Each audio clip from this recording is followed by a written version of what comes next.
Perfection. A scorched outpost in the middle of nowhere. You know how close I am to leaving this place right now? How close?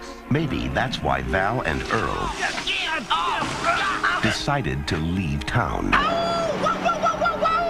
Hey, hold up. That's Edgar Deans. They just picked the wrong day to do it.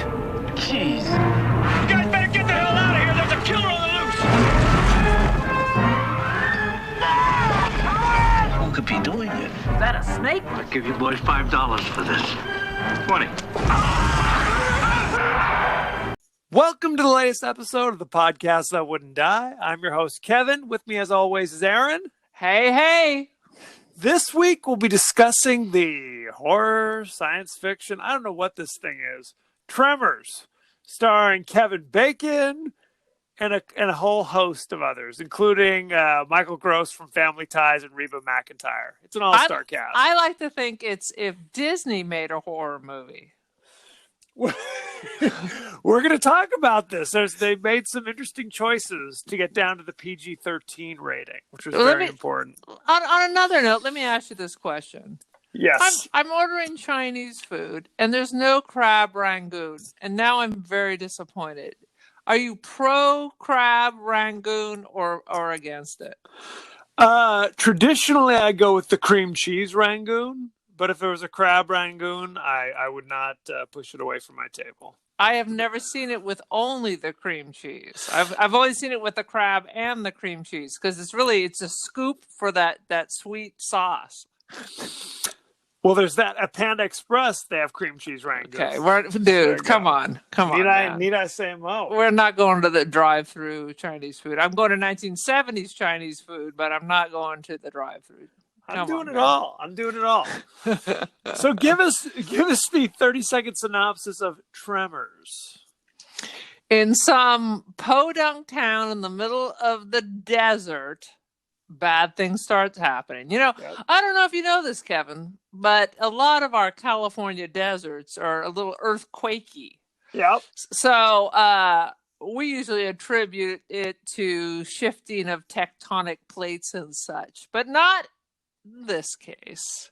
Apparently the sandworms from Beetlejuice have escaped and are living on the California Nevada border, and they seek the taste of the long pork of the human flesh. Now, why do you think it's in the California Nevada border? What gives you that idea? Well, the truck at one point for the phone company said Calneva. So look at that detective work. Detective work. See, I like to also, while people are talking, I like to stare at the background a lot. So, Calneva, and I think we're supposed to believe it's actually Nevada, but in fact, this was filmed in Lone Pine. That is correct. So we're getting behind the scenes, but my question is, if it takes place in Nevada, which it does, why do they all have those accents? Because the desert is a place for the misfits, the wayward soul, the meth heads, the people who cannot deal with society choose to live out in the middle of nowhere. Hence the Michael Gross character living in a doomsday bunker. Yeah. Well, it's fun. It's like those same accents from Raising Arizona, where they don't have accents in Arizona either. No. So it's interesting. But Arizona is a strange world in itself. I think it's comprised by elderly aliens. I don't know who those people are, and I lived there for 3 years. I still don't understand them. So give us the synopsis. So anyway, the sandworms seek out the flesh of like the 5 people that live in this town, and they fly through the sand just like Beetlejuice. Mm-hmm. But they can't go through granite. They can burrow up through your house, but they can't go through boulders and stuff. They can leap, they can jump, but at times they're surprisingly fragile. Now they want us to think that things can learn, but in the beginning they seem quite stupid. Well, they have no eyes, right? And yet they can't do much censoring. Otherwise, spoiler alert, they wouldn't have hit a concrete wall. or driven through the edge of a cliff right off into doomsday. My view is you don't see blind people in a strange place just taking off running, just to see where they're going traditionally. Yes, that is correct. They use some tools to figure out their space. They just don't put their head down and just jog, man. That's correct. So anyway, the lone folks of the town are trying to figure out a way to stay alive as a few of them are being slowly picked off. And in the end, they outsmart the worms. The end. Sad but true. Sad but true. You've got the main characters are Kevin Bacon playing Valentine. He looks so strange in this movie. Is it the wig, the hair? The wig. That's all natural Bacon. What are you talking about?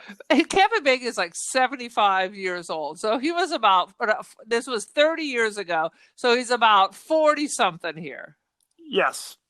He's in his early 40s here. His roommate, life partner, I don't know what the story is. Earl played by prison bunkmate. Earl played by Fred Ward, who is at least 18 years older than Bacon in this movie. So what, you're saying he's like 56 in this movie? Well, Kevin Bacon is immortal. I looked it up because it was kind of an odd pairing. Kevin Bacon was born in 1958. Which would have made him in his early 40s when this movie came out. Yes. Fred Ward was born in 1942. Good God. Yes. So he's like our father's age? Yes. Oh, sweet baby Jesus. Yes. Which explains why he was in movies much earlier than this. He was in Fred Ward was in The Right Stuff. What else was he in? He was in a bunch of other things earlier in his life and in our lives as well. All right. So good times. So Earl and Val are the central characters who are ostensibly handymen, day laborers, who handle basically all the drudgery work in the small community of Perfection. Population, picking up garbage, doing it all. Population 14 people, by the way. Yeah, in Perfection. And you wonder, it's how is this even a city? Because they say the nearest medium-sized city is Bixby, which is 38 miles away. So it's not really a city, because isn't there a rule that it has to be a post office for it to be a city? So it's more like a township? I don't know. Village? A village? I don't know what it is. A squat? It's something, because a lot of the houses that people live in are either mobile homes or shanties. Yeah. Where it's literally they pulled over in Needles and just found an abandoned shack and said, this is now my home. No, it's literally the car broke down. This is now my home. Right. I can get my meth here just as easily as I can in Bixby. It is the hills have eyes country. It indeed is. Yeah. So, Val and Earl go around setting up barbed wire fences for the neighbors. They repair things, including kilns. I guess there's a hippie woman who lives there with her daughter. Well, they're the people that are drawn to the desert. The creatives, the drug addicts. Right. Recently released from prison. No question. We meet a bunch of these characters. There are several that are obviously of no consequence because we find out who they are after they've already died. Val and Earl have bigger and better plans. They're going to move out and go to Bixby together. And as they're about to leave, sadly, they discover the body of a homie, literally up in a power line. Yeah, he's hanging on the power pole. And they realize, out of the goodness of their heart, we're going to help him. He's the old town drunk. He's dead, though. He's 100 years old, and he's at the top, like the Wichita lineman. I don't know what the hell he's doing. That's exactly what it is. He has died, and they take him to the only doctor in town. Luckily, a doctor has just moved to town. Well, quite frankly, do you need to take dead people to the doctors? Is he a resurrectionist? What movie are we watching? Well, what did they do with the body? Is my question. Is there a morgue here that I'm unaware of? Is he still you just leave it out in the desert for the coyotes. something? I mean, is it rotting in the back of Val's truck? I mean, we don't see where this body goes. The doctor looks at him, says, yes, he died of dehydration, meaning he sat up in that power line for 3 or 4 days before finally expiring. So this is all a mystery. Why would somebody do that? Why would somebody climb up there and just, dehydrate, essentially? Because the sandworms are coming to get you. They're nibbling at your toes. We don't know that yet. Although the very next scene is how does an 80-year-old man climb the power line? It ain't easy. It ain't easy. Slowly. That's the $6 million answer. So they cut to a shepherd, literally a guy who has, that's what you call somebody who has sheep. And he is gardening, and then the sheep are flipping out. Smash cut, he's dead. Sucked into the ground. Whoa. Very sad. So Val and Earl again are like, we're leaving town. They pull over.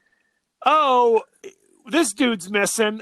They see his old hat, his fedora in the dirt. They pick up the fedora. His dirt fedora? His dirt fedora. And they see just the head, the face of the dude underneath the hat. So now they realize there's a killer on the loose. Killer on the loose. So they think.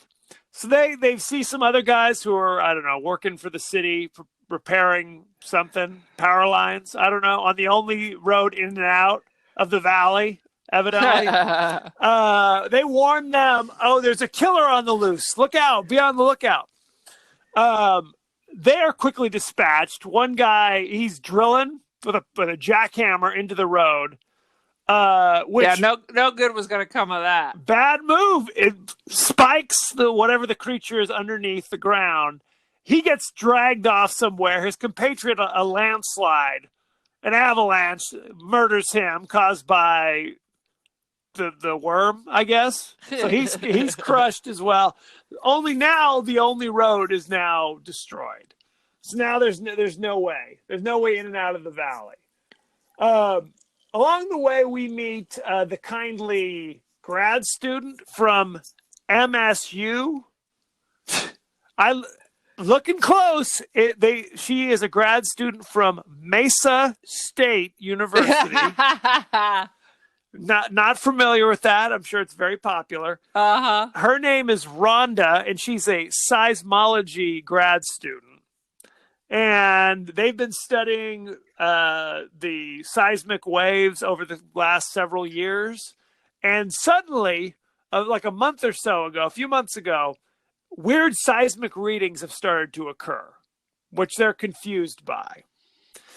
Now the question: weird seismic readings? You mean seismic readings? Well, but just seismic readings that are different than their usual flat line, I guess. Well, that would be no reading. Are you saying there's a lot of activity in the area? There's a lot of activity that isn't normally there. Right? Right. So the question is so that means like these worms suddenly appeared and we don't know why. Where did they come from? Why are they here? We'll never know the answers. Never explained. So when they wiggle around, they're pinging up all the earthquake equipment. That's correct. That's what's happening. And again, are they aliens? Are they prehistoric creatures that have just come up from the bottoms of the depths of the earth? They look like the grubs that you dig out of your backyard. Like a fat, white, fluffy body and this angry little black hard shell head. Yeah, it's a sad situation. It's creepy as hell. Then there's the lovely scene of the doctor and his wife who are setting up camp. They're like, we want to be able to live here under the stars. It's so beautiful. Guess again. The doctor gets sucked into the ground by unknown creatures. The wife jumps into the car, but not before we see these kind of snake-like things coming out and chasing her. Her whole car gets pulled. What kind of a doctor has to live in a trailer out in the middle of the desert? Old people need to be near hospitals.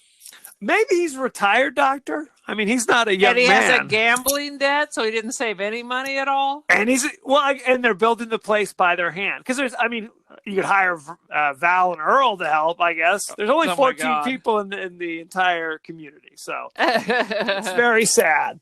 When Val and Earl are trying to drive back into town, because they try to escape again, but now the road's blocked.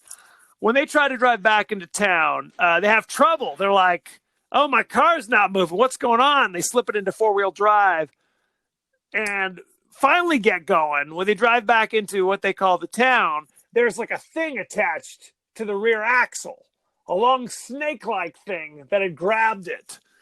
So now that should have been a red flag. That should have been the red flag. That's a big red flag. So they're like, okay, we've got deaths on our hands. We got these crazy creepy crawlies attacking. What do? We can't drive out. There's only one way out of the valley, and now that road's blocked. What are we gonna do? Why didn't they just get out there with a shovel? And do what with the shovel? Clear that spot out, brother. Dig their own graves? I mean, well, no, it's like huge boulders. You're not just going to use like your little trowel or something to dig your way out of it. Very sad. Well, we see later on there's a freaking tractor. That's later. They don't get to the tractor originally because again they're like, okay, well, what do we do? Roads blocked. Okay, well, we'll take horses. Horses this time. We have two horses. Kevin Bacon and Fred Ward will, because evidently they're the only ones who can do anything, essentially. So we're going to go out and try to ride the horses on, the wild roads back to Bixby. But of course, along the way, the horses get spooked. Guys get thrown. One of the horses gets attacked by another one of these anaconda snakes coming out of the ground. What do we do? Oh, they're chasing us now. So now they're like running for their lives. They think they can outrun it, but it's clear they cannot. That they move slower on top of the land than these giant worms do running beneath the land, essentially. Right. So luckily they're running, and there's like a canal. What do they call those? Like a drainage ditch? I don't know what it is exactly. That's what it looked like to me. Like the aqueduct. I don't know what it is. So they jump. They think they can leap it. And of course they do not. They slam into the opposite side. But luckily the worm smashes into the concrete of the drainage ditch and it kills it. Smashes into it. Goes so fast it smashes its brain and that murders it. Luckily, the seismologist, Rhonda, shows up. And because she studies geology, people all look at her as if she's Mr. Wizard. Like she has all the answers. What do you think it's doing now? To which she constantly says, why are you guys asking me? I have no idea. I don't know anything about these, you stupid bastards. And that's when they discover, those little snake things, the anacondas that were grabbing people, are really just like the tongue of this creature.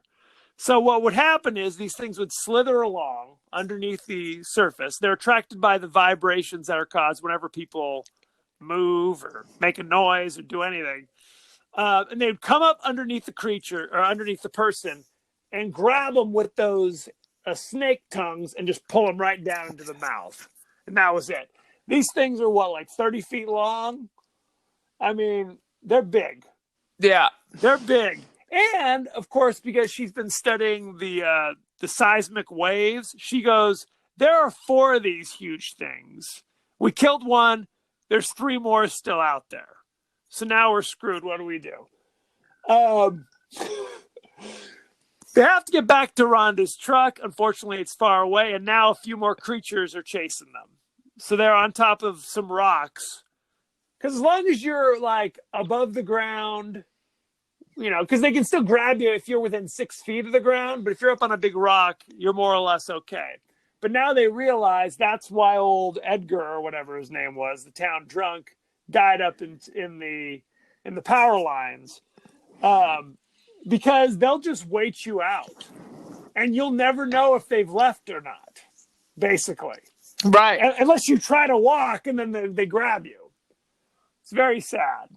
Luckily, there were some poles just resting by these rocks for some reason. It's a good thing there were just a bunch of poles left here. They decided to do perfectly formed. Yeah, that was so bizarre. So bizarre. So they're able to grab 3 like long poles that are resting in the middle of the desert next to this rock and literally pole vault from rock to rock to rock to her truck, and are able to drive into town and tell everybody what's going on. Sadly, they realize they're working their way into town now. Like the creatures are now focused on them, which is where most of the people are left. Right. And they realize just being inside is not good enough, because now they can smash through the foundation, through the floorboards, and get you even if you're inside. Right. And they lose a few more people along the way. Poor old Walter, who runs the restaurant, he gets eaten. Nestor, who's another dude who lives in the town, he climbs on top of a tire, like a little less than a foot off the ground, and gets pulled in. It's very sad. Sadly, Melvin, who is seemingly just like an unaccompanied minor, like a 13-year-old who lives alone in the desert. Yeah. Who's his parents? We don't know. Sex trafficking? We don't know. There's never a mention of them. There's never, where are your parents? Nothing. He seemingly lives alone. And is constantly annoying people, constantly pretending like he's going to be killed. Oh my God! Screaming and throwing things. But of course he survives. This is a PG-13, so we're not going to have... Only people who die are people we don't really care enough about, frankly. We didn't bother to get to know you. Now you're dead. Who cares? Basically. Now, luckily, some crazy survivalists live in the valley as well. Bert and Heather Gummer, played by Michael Gross from Family Ties, and his wife, Reba McEntire. I love Reba McEntire. They were great. I never watched her show. I don't know any of her songs, but she always seemed like she would be cool. And she was fun in this movie, frankly. Yeah, she's good. She's good. Armed to her teeth. Armed to the teeth. So they realize now being inside is not safe enough. And they realize that if you make noise, that attracts the creatures. So Reba and Michael Gross are down in their bunker and turn on some kind of reloading device, which of course makes a lot of noise. So they're calling them on the CB saying, "Get on your roof, get on your roof." And they're like, "What do you mean? We don't see nothing out here. What are you talking about?" And of course, the creature smashes through the cinder block wall of their bunker. They're over there cleaning the shells, and this giant vibrating smashes through. But luckily, because they're crazy survivalists, they've got an arsenal there. It's almost comedic effect where it's like literally they pan out and you just see like 100 guns up on the wall. Reba's like, "Throw me a magazine, honey." And they're shooting this thing with machine guns, rifles, shotguns. At one point, Reba pulls a flare gun off the wall. Why is there a flare gun on your wall? No questions. Because when it goes down, it's going down. You got to be prepared. You got to anything that has gun in the title. Staple guns, they're going to have on this wall. They got it covered. Got it covered. Michael Gross has a huge elephant gun in a glass case for emergencies. In case the elephants come. In case the elephants invade the valley. And he shoots this thing with the elephant gun and kills it. So now it's like, yeah, hey, we killed it. Congratulations. They finally get up on the roof. But he realizes elephant gun is worthless if they're under the ground. Like if they smash through the wall next to you and they're just staring at you, then you can shoot them. But underneath the ground, your guns are worthless. It's pointless. So they're like, hey, Reba, you and your husband can jump in your 4-wheel drive and take the before now unmentioned Jeep trail up through the mountains, and that'll also take you close enough that you can walk to Bixby and get help, essentially. But of course, the sandworms, of which there are 2 left, I guess can hear and just understand. They learn things. They quickly destroy the tires on his truck, which were actual Michael Gross's. That was his real truck, by the way. Oh, how funny. So they destroy that He car. decided to drive it up from Hollywood? From Hollywood? No, he lives in Perfection, Nevada in real life, I guess. So shut your mouth, boy. No, I just made that up. So they're like, oh my goodness, what are we going to do now?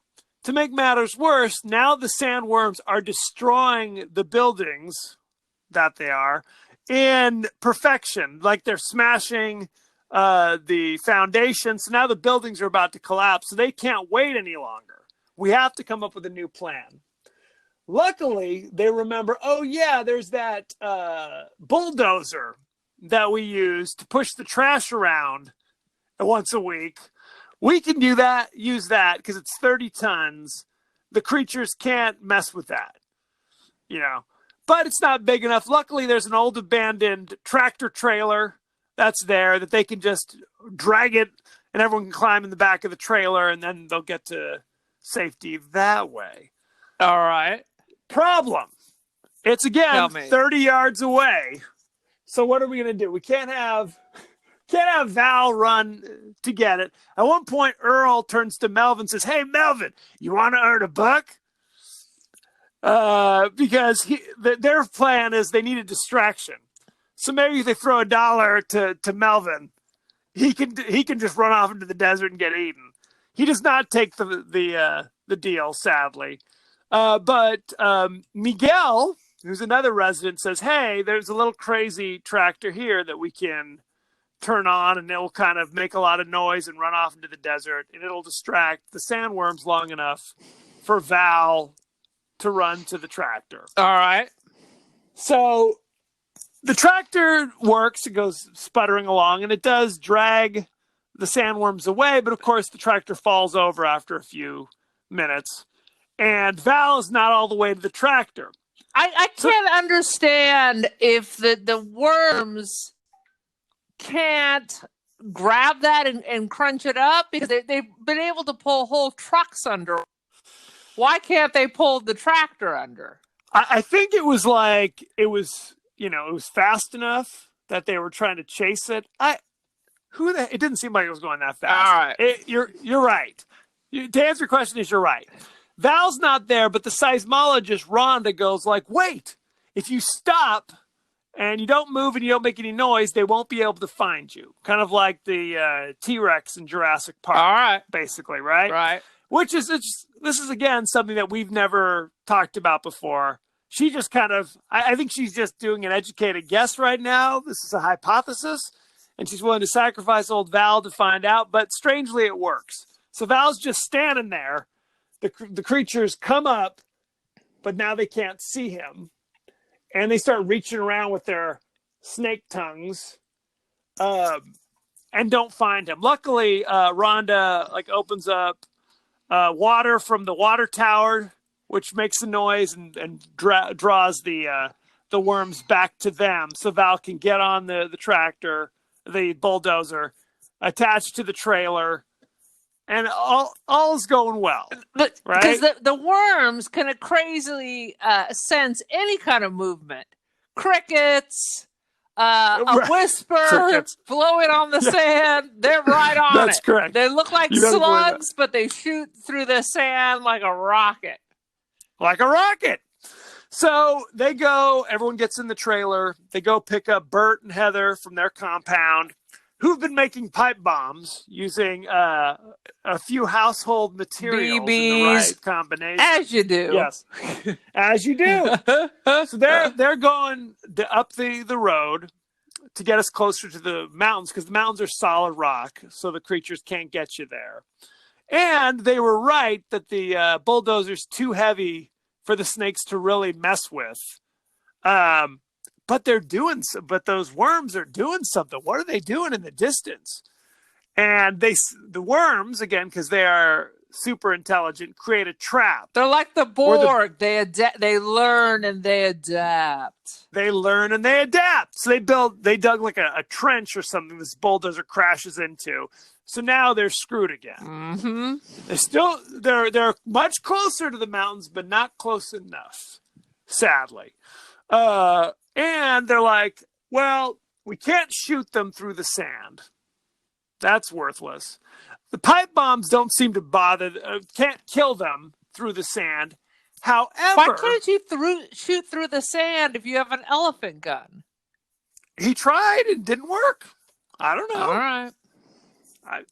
So it's very sad. But one good thing about the pipe bombs is that by exploding, they create such a loud noise that bothers the sandworm. So if there's an explosion, they kind of go away. They run off to try to avoid it. Not for long. Right. But it's something. So they set off a pipe bomb, run for a few more rocks where they're all safe, but now they're stuck again. Very sad. They turn on each other in about 30 seconds. Yeah. You should have left me back in my compound. I had 5 years of food. It's like, we've been here for 2 seconds. Give me a second. Michael Gross is already talking about how he's going to die. They've been there like a cool minute. Cool minute. He says, if before I die of dehydration, I'll just take one of these pipe bombs and walk out into the desert and boom, or something along those lines. Like, good plan. Some shenanigans like that. Yeah, exactly. He's already given up the ghost. It's a very sad situation. But this gives geniuses Val and Earl an idea. It's like, we can attract them by throwing stones, like we're walking in the desert, so then the sandworms will come up. Then we'll throw the pipe bomb, which is attached to a rope, and then kind of pull the rope so it gives the impression like it's a person walking, I guess.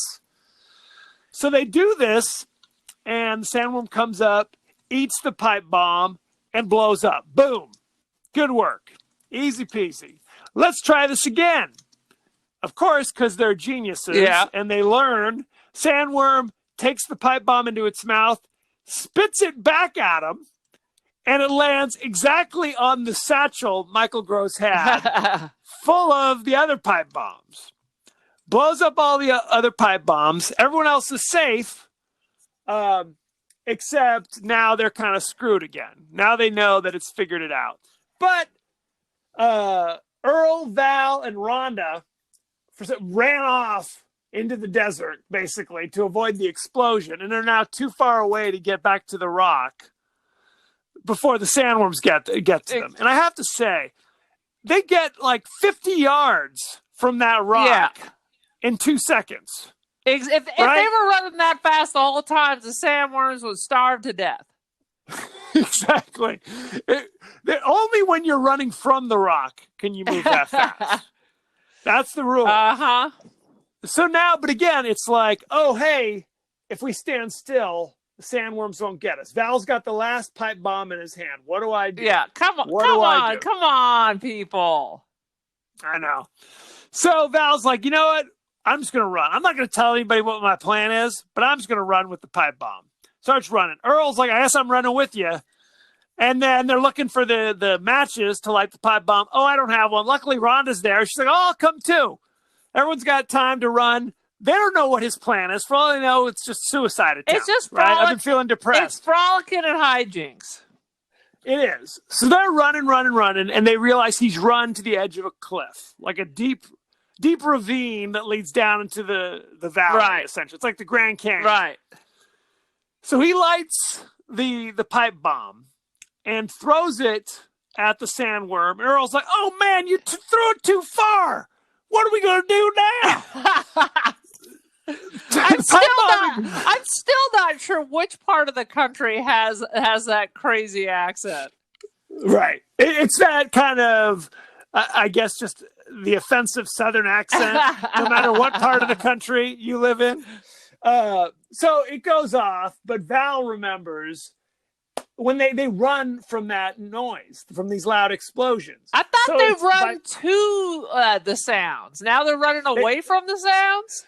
If it's a gentle vibration, they run from it. If When it's a an explosion, gentle caress of the sand, they're all over you. But if that is correct. if you're stomping around when you're Doc Martens, then they just get irritated with you. Is that what you're saying? That's exactly what I'm saying. So now the sandworm's going super fast to get away from it.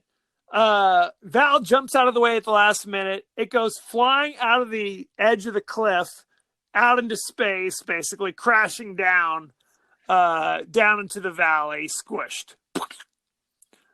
And it all works out. They're so fragile. Congratulations. Why don't they just walk up to it and hit it with a hammer? Well, at one point they do hit it with a pickaxe. At one point, hit it once and then just say, "Okay, we're good." But you're right; it exploded like an overripe melon. Absolutely. The one part about the axe to the head, it was funny when the mouth worm comes out and they're like just pulling it off. That was just pulled it off. So Val and Earl save the day. There's a bizarre romance that we're supposed to be invested in between Rhonda and Val. Yeah, I missed that whole romance. It was very sad. Well, they established, like, there's literally 14 people, no women of an appropriate age, for Val at least. I mean, there's some older women, I think, for Earl, I guess. But Val only wants blondes with big boobs, basically. He's got Bobby Sue Dexter's picture in his truck, and Rhonda is kind of a mousy brunette, not too attractive. And quite frankly, that looked like a totally weird hair dye. That didn't even look like a human colored hair. Like, if you're gonna be obvious that that's not your hair color, then go red or something. But am I right or am I wrong? It looked like she had curly hair that they straightened and then dyed some weird color. It's hard to say. She just wasn't very attractive, but at the same time, you're kind of like, you're in the middle of an apocalyptic situation. Even before the sandworms, things were not going well. So you'd think beggars can't be choosers at this stage of the game. They're going to turn your nose up. But by the end, if you want a lot of chicks that look like they're at Venice Beach, then I suggest going to Venice Beach. Not hanging out in the desert. Not Meth Beach, wherever the hell this is. Yeah, this is Meth Beach. I think we can all agree on that. Very sad. So I guess Val and Rhonda are going to hook up later when they all meet up in Bigsby in a few months. I don't know. It's hard to say. That's the end of the movie. So, any bizarro observations? I literally really didn't take that many notes about it. Okay. I noticed there was a bunch of product placement, but that was about it. Did you see all the boxes of Mother's cookies and crushed soda like every 5 minutes? And all it did was make me want to have some of those Mother's frosted circus cookies the whole time staring at those. Those are delicious. They are delicious. And on an off topic, we don't have a Dairy Queen here, but Dairy Queen was advertising that they were doing like a McFlurry with the frosted animal cookies. You got to get those. We don't have one. I'm not driving 45 minutes to get it. That was a sign I was not meant to have. I also like that they called the creatures the graboids. I thought that was kind of funny. Well, they went from suckoids to snakeoids before settling on graboids. But it had to be oids, whatever it was. That was Melvin's contribution. It's got to be oids. And then the one thing that bothered me with the old man from Big Trouble in Little China, when he got sucked by the sandworm, it was like they put very little effort into his rescue. They didn't work too hard. Poor old Walter, played by Victor Wong from Big Trouble in Little China. They give him up quick. There's like 12 of them. They all could have grabbed and pulled him out and said it was like, sorry, dude. Sorry. And if you're watching, it's reminiscent to Quint getting eaten by Jaws. If you look close. Oh, actually, the sandworm was more realistic than that scene. Yes, that was one of the shiniest scenes in a otherwise great movie. And I love Quint. Quint was my favorite. So, okay, let me see. What do I got here? We talked about how Melvin has no parents. We talked about how everyone's got a crazy Southern accent, even though this is Nevada. We talked about the poles that were just resting by the rock. That was important. And quite frankly, I think pole vaulting is a little harder than you think. Like they were bang on target every time. It's not just something you can just dabble in, just jump in with both the feet first and say, time, hey. well, you're going to slide right down it with like slivers, like glass coming through your hand. And then if you don't make it all the way across, you're just like a shish kebab for the land sharks or whatever. You are. At that point, you're just a shish kebab. It's very sad. Yeah, they're going across that place left and right. I'm like, come on, people. Do you think these people clearly, except for the grad student, had dropped out of like 6th grade? So there was not a chance they were pole vaulting through high school. No. I assuming they went to school. What school is Melvin going to when Bixby's 38 miles away? The school of hard knocks. The school of how to make meth for your parents. That's what the school is. That works. I'm going to try to work the word meth in at least 12 more times. So you want to double the number? I'm doubling down on meth. Lovely. There's a scene where Rhonda gets tangled up in some barbed wire and is about to get pulled into the creature's mouth. And they decide it's rather than just unwrapping the barbed wire from you, we've got to take your shoes off and your pants off. Is that quicker? Yeah, I'm not sure if that is quicker. Don't cowboys have those multi-tools? I mean, they're putting the barbed wire up. Don't they have something to cut the barbed wire? Come on, people. Clearly not. Clearly not. We just got to take your pants off. And then, so she's without pants for an extended period of time. I'm like, get this woman some pants, for God's sake. She's going to get a nasty sunburn. Something. Good grief. Now, couple more things. There was a scene inside the market where they're like, we got to be quiet. And Walter's crazy cooler starts making crazy noises. Oh no, we got to shut it down. Kevin Bacon literally jumps on top of it and says, hurry, move this thing. It's like, they might be able to move it a little easier if you didn't jump on top of it. What do you think? Good call, Brother Bear. Good call. Very strange. One more thing I noticed, which I thought was kind of funny. All the pipe bombs that he's making, they have these long fuses. And Earl goes to Bert. He's like, Bert, where'd you get the fuses? He's like, oh, it's cannon fuse. They're like, for what? He's like, from my cannon. From my cannon.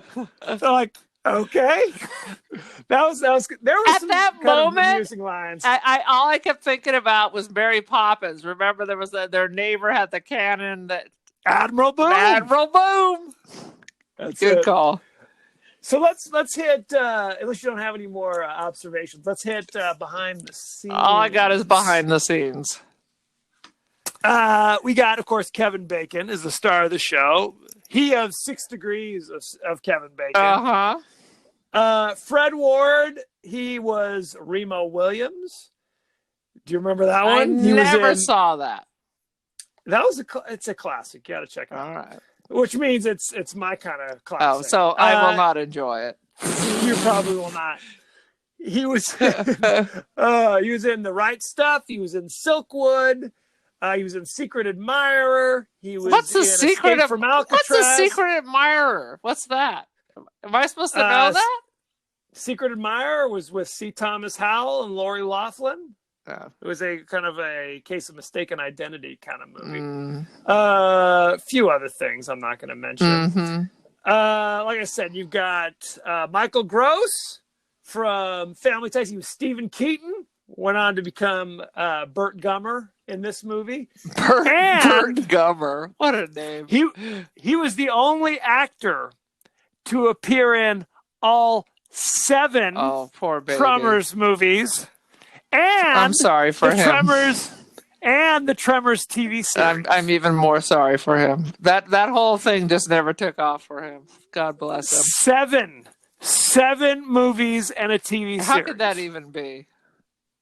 Who the hell knows? Reba McEntire played his wife. In all 7? In all 7? No, excuse me. She was in the first one and said, I'm out. I'm out. Enough is enough, and enough is too much. Little girl Mindy was played by Ariana Richards, who is more famous for playing the little girl in Jurassic Park. Yeah, She did that I don't care. a few years later. I don't care about that. We talked about Victor Wong from Big Trouble in Little China. Yep. Love Big Trouble in Little China. It's always a classic. Let's see. Some other interesting things. You want me to talk some of my bullshit? Go for it. Lay it on me. Well, originally they were going to refer to these things as land sharks, but they were sued. They were about to be sued by Saturday Night Live because they had that skit where there's a knock on the door. Who is it? Land shark. Did they invent that term, Saturday Night Live? Yes. Really? Yes. That's interesting. I didn't realize. Do you that. remember that skit, Land Shark? Yeah, Chevy Chase. Yeah. I mean, I just didn't realize they invented the term. And apparently, they feel they own it enough to threaten a lawsuit. Interesting. I read that Kevin Bacon had nightmares after filming this, but apparently got over it and learned to appreciate this lovely little bit of cinematic marvelousness. Well, what's funny is he talked about when he was hired to do this, crying to his pregnant wife, Kira Sedgwick, "Where's my career going? I'm in a movie with worms. What in the hell?" But after the fact, he said this was in Friday the 13th. So what do you mean? Obviously, it was not going to Shakespeare in the Park. What do you think it was going? Well, but that he was in Friday the 13th before anybody knew who the hell he was. All right. This was after people knew who he was, and now he's getting Tremors. You know, you can say no to parts. He's got to pay. He's got to pay the bill. Kira Sedgwick was working. Lower your lifestyle. Maybe so. Don't cry about steady working when there's people who would die for that part. There you go. Good times. He later said that this is the most fun he had working on any movie. So there you go. Yeah. Sure you did. That's what he said. He may have been lying. It was not a big hit in the theaters, but became kind of a smash VHS cult favorite and actually made more money on the home video market. I'm really surprised. I'm really surprised that it wasn't more popular. I mean, as far as these kind of monster movies go, it has a pretty clear story. You know, it's written tongue in cheek. Yep. I mean, it's pretty solid. I mean, it's not scary.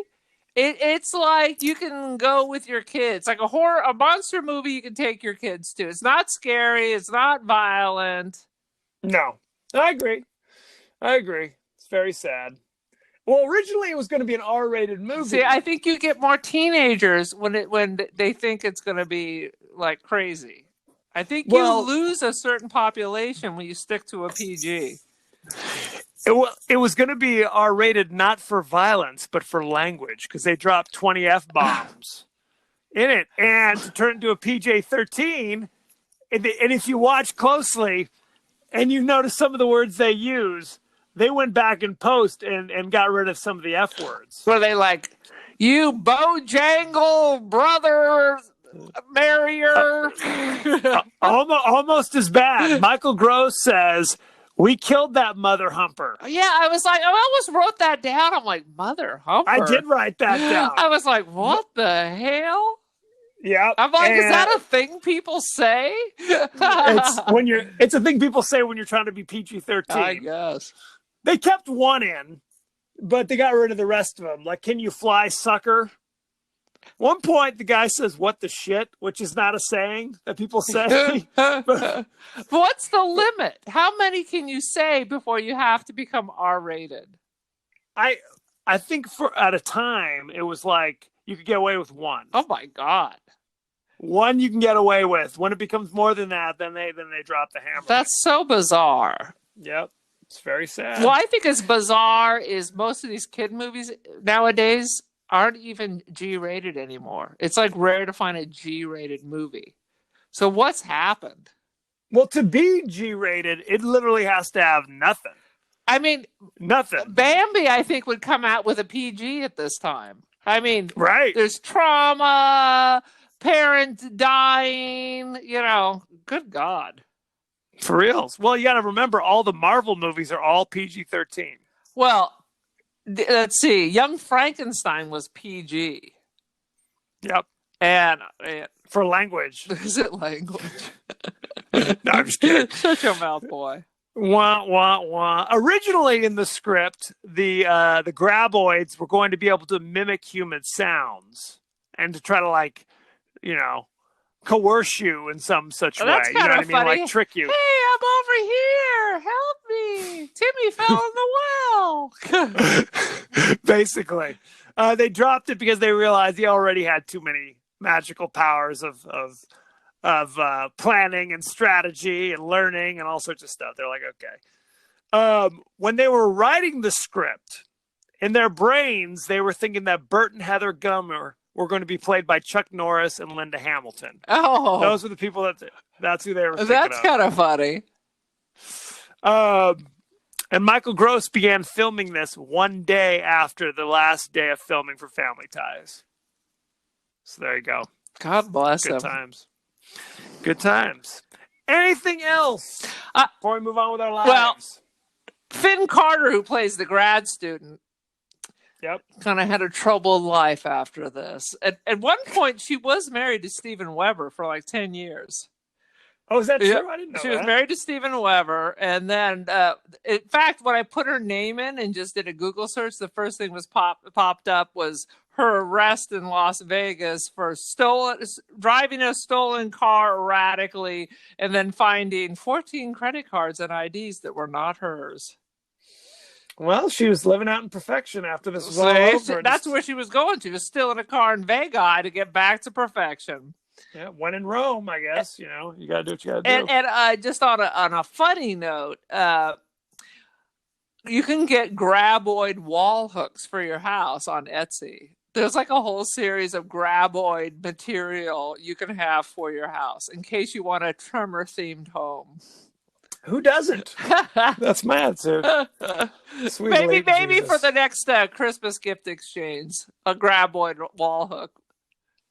Check it out. Or just some wedding photos from this chick and Steven Weber. And if you don't know who Steven Weber is, it's the guy from Wings. Wings fame was his big claim to fame. So good time. And he was in, he redid The Shining, sadly. Yes, he was in the remake of The Shining with Rebecca De Mornay. And then when they were filming this, I would have never guessed it was like Lone Pine, but because I kept thinking, is that Palm Springs? Is that like Tehachapi going over towards Mojave? It just looked all so vaguely familiar, but I guess the desert is the desert. The desert is the desert, as they all say. But I did Google the place where they filmed it because it looks kind of cool with all the cool rock formations. Anyway, it's called like Alabama Hills. I don't know. Does that look like Alabama? Why is it called? Is it from Alabama Slim? I don't know why it's called that, but and that explains their accents, I guess. I guess so. So in case you want to go find it, there you go, out by Lone Pine. So there you have it. Thank you very much. Go to our page on Facebook at The Podcast That Wouldn't Die. Go to our page on Twitter at TPodcastTWDie. Email us at The Podcast That Wouldn't Die at Gmail. We are at Spotify, Apple Podcasts, etc. I heart this. The whole Megillah is what I'm saying. Except SoundCloud. So like, share, subscribe, rate, spread the word, tell a friend. Phone a friend. And Aaron, you are on Twitter as well. The Cult of Aaron. Join it. Join us. So thank you very much and be well. And don't be an asshole and take your gun and go protest at your state capitol. Just get some takeaway, sit home and watch Netflix, and just don't be a dick.